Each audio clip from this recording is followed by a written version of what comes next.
পরে। আর এবছর না আমার ২ দিদি আসতে পারেনি, কারণ ২ দিদির মেয়েদের পরীক্ষা পড়েছে ওই কারণে।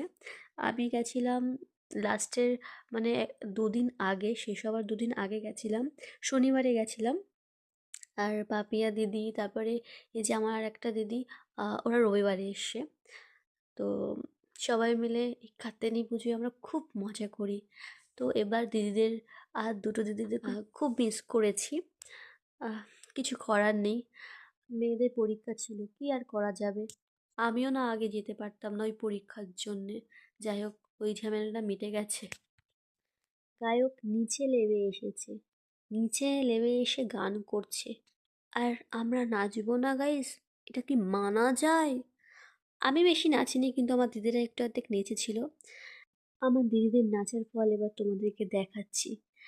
আমার রাধা দিদিকে কিভাবে এই যে টানতে টানতে নিয়ে চলে গেল গাইস, সেটা তোমরা দেখতে পাচ্ছ। এখানে কিন্তু আমাদের যাওয়ার আগেই অনেক বউ এবং অনেক মেয়েরা নাচ করছিল।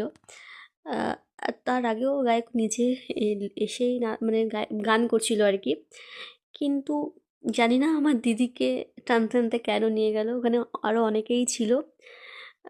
তো এদিকে স্টেজে গিয়ে দিদিকে নিয়ে গান করছে।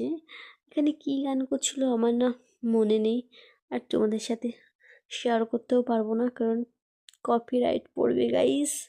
তো যাই হোক, আমার দিদি তো খুবই নার্ভাস হয়ে গেছিলো, বাট তবুও মনের জোরে ওখানে দাঁড়িয়েছিল। আমার দিদি স্টেজে গেছিলো আর আমার হাত পা কাঁপছিল। আমি বুঝতে পারিনি গাইস কেন এটা হচ্ছে। আর এই দিকে আমার জামাই বাবুরা সেফটিপিন, আয়না, চিরুনি এইগুলো মানে সিরিয়াসলি আমার জামাই বাবুরা কিছুই জানতো না, কিছুই জানতো না। আমি পরে গিয়ে বলছি, মানে আমরা সবাই পরে গিয়ে বলছি যে তোমরা কি কিছু জানো? বলছি কই না তো।